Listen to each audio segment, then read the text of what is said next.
So, welcome sa aking mga plantita ng mga gulay at mga flower. So, malalaki na ang aking dahlia after 1 month. Ayan. Meron tayong kalabasa or squash. May talong tayo. Ayan, mga eggplant yan. King tomato. Ang ating talbos o kamote. Cucumber, tsaka kalabasa. At ang ating sunflower. So, ayan, arrange na natin. Dahil marami akong tomatoes sa kusina at para pakinabangan naman natin yung buto ay pwede natin ito i-direkta itanim sa lupa o kaya sa paso. Pero kung wala naman kayong lupa sa labas ay pwede naman talaga sa plastic or kahit anong carton dyan or mga paso.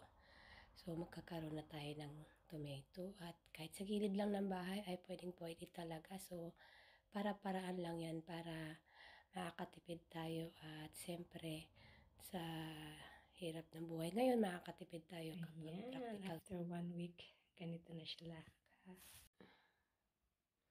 So time na natin i-replant ang ating mga dalawang klaseng variety ng tomato. Naman ang ating second batch na tomato, cherry. 3 weeks. 3 weeks tomato. So, ito na ang resulta ng aking tomato after 1 month. So, kailangan ko na siya i-unboxing at isama ko na siya iuwi sa countryside. So, itong kamote ko ay na-harvest ko na ito at nairipat ko na. Pero tumubo pa rin sila ulit at kailangan ko nang iuwi din itong ibang kamote ko. Tapos, ang ating okra, isama ko na rin iuwi sa countryside. Siyempre, meron tayong tanglad dito. Meron tayong alubati, malunggay, at ampalaya. Pero, mag-start pa lang sila mag-sprouting. So, isusunod ko na yan after mga 3 weeks para iuwi sa countryside. Ready na ba kayong umuwi sa countryside? Kasi malalaki na ang aking mga Asian na gulay. Ang aking mga seedlings. Ready na isa kayang ating mga Pinoy at iuwi sa ating countryside.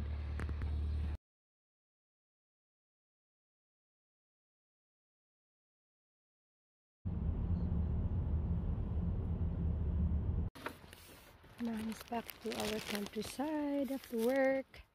How is my tulips? Aking mga baby na tulips. 2 weeks more.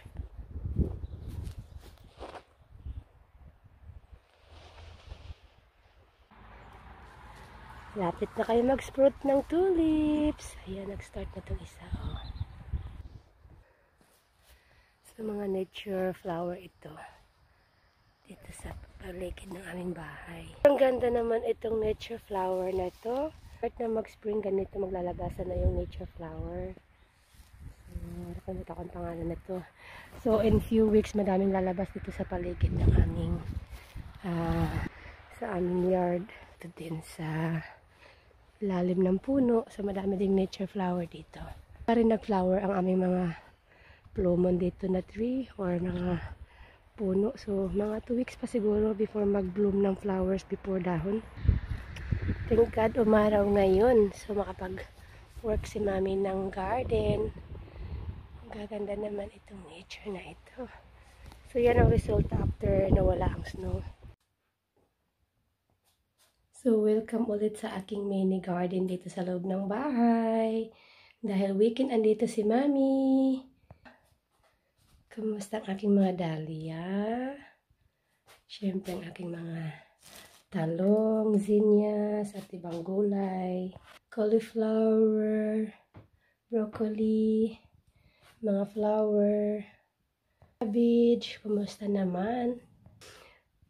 Welcome natin ng inyong mga kapatid. So, ano pa to? Taga City ito. Taga City. Ang aking mga seedlings sa condo. So, ayan. Sinama ko na dito. Para may space naman ako dun sa aking kusina doon sa aming condo. Palayasin aking asawa, pati ba naman sa city, may pananim din. So, ito na ating mga tomato. So, ilagay natin dyan. Magdadagdag ako ng lamisa. So, welcome sa iyong mga kapatid. Ayan, welcome home sa countryside.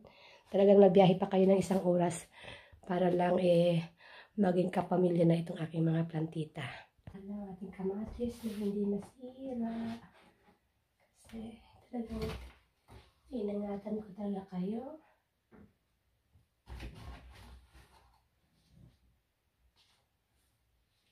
Sobrang sensitive ng ating Pinoy, lalo na yung okra, kaya talagang binabalot ko talaga siya sa plastic.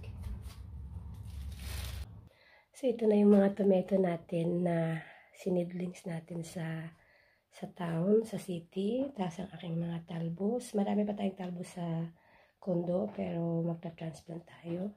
Siyempre ang aking okra, sobrang ganun ka hands-on talaga, nakabalot sa plastic para lang mag-survive. Kasi malamig pa din sa loob ng bahay.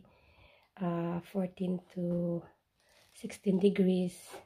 I-plant natin tong sunflower na nasidling ko sa town. Tapos ang aking kalabasa, medyo late ako sa kalabasa, pero try pa din tayo.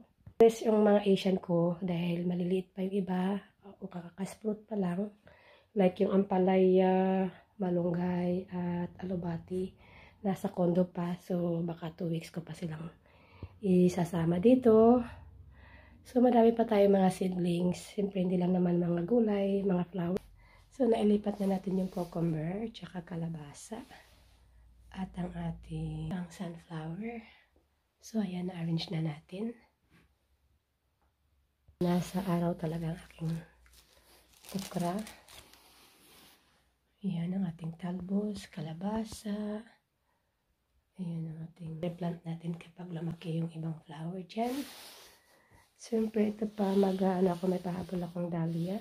Ito muna ang ating update sa ating mini greenhouse sa loob ng bahay. So, excited na silang lumabas soon, hopefully, na mag-summer na kami next month or end of May, hopefully.